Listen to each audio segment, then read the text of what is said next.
আলামিন বলেন, কুল্লু নাফসিন বিমা কাসাবাত রহিনা, প্রত্যেকটা ব্যক্তি তার নিষ্কৃত কর্মের জন্য দায়ী। বাইজিদ বুস্তামি রহমাতুল্লাহ আলাইহি একবার যাচ্ছিলেন, প্রতিমধ্যে তাকে ডাকাতে পেয়েছে। ডাকাত ধরে বলতিছে, আপনার কাছে যা আছে সব আমারে দিয়া দেন, নইলে আপনারে মেরে ফেলবো। বাইজিদ বুস্তামি বলে, ভাই আমার কাছে যা আছে সব আপনাকে দিয়ে দেব, কিন্তু আমার একটা প্রশ্ন আছে। এই যে আপনি মানুষের সম্পদ চুরি করে নিয়ে আসেন, রাস্তায় মানুষকে ধরে আপনি সম্পদগুলো ছিনতাই করে নেন, এই ছিনতাই করেন, এর অপরাধ আপনার স্ত্রী, পরিবার, সন্তানকেও নেবে। বাইজিদ বুস্তামি বলে, কেন নেবে না? কেন কেন কেন কেন নেবে না? সঙ্গে সঙ্গে বাইজিদ বুস্তামি বলে, ভাই আপনি আমাকে লতা পাতা দিয়ে আরো শক্ত করে বাঁধেন, আমাকে আরো শক্ত করে বাঁধেন। বাঁধার পরে বাড়ি গিয়ে একটু জিজ্ঞাসা করে আসেন ওরা নেবে কিনা।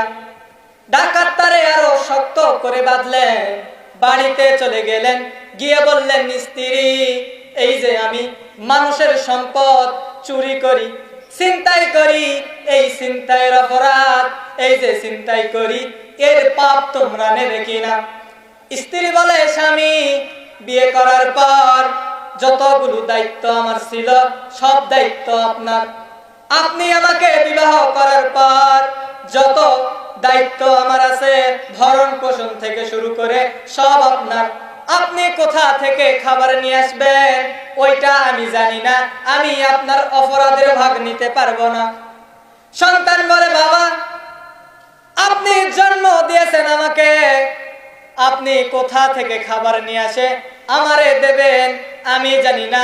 জন্ম দিয়েছেন, পিতা হয়েছেন, আপনার দায়িত্ব সন্তানকে এই যে ভরণ পোষণ দেওয়া, আপনার দায়িত্ব।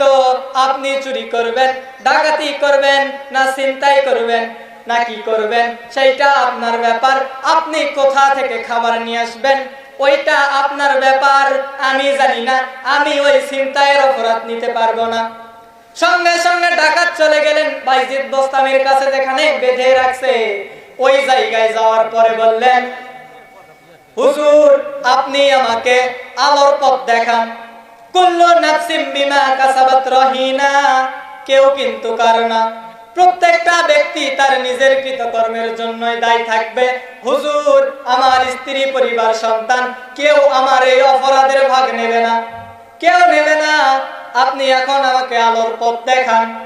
আপনি চিন্তা করেন যে আপনি অন্যায় কাজ করতেছেন, জুলুম করতেছেন, মানুষকে মিথ্যা বলতেছেন, বনের জমি মারে খাচ্ছেন, সব আপনি করতেছেন আপনার স্ত্রী, পরিবার আর সন্তানের জন্য। আপনি আজকে কবরে যদি চলে যান, আপনার স্ত্রী, পরিবার, সন্তান কেউ ওর ভাগ নেবে না।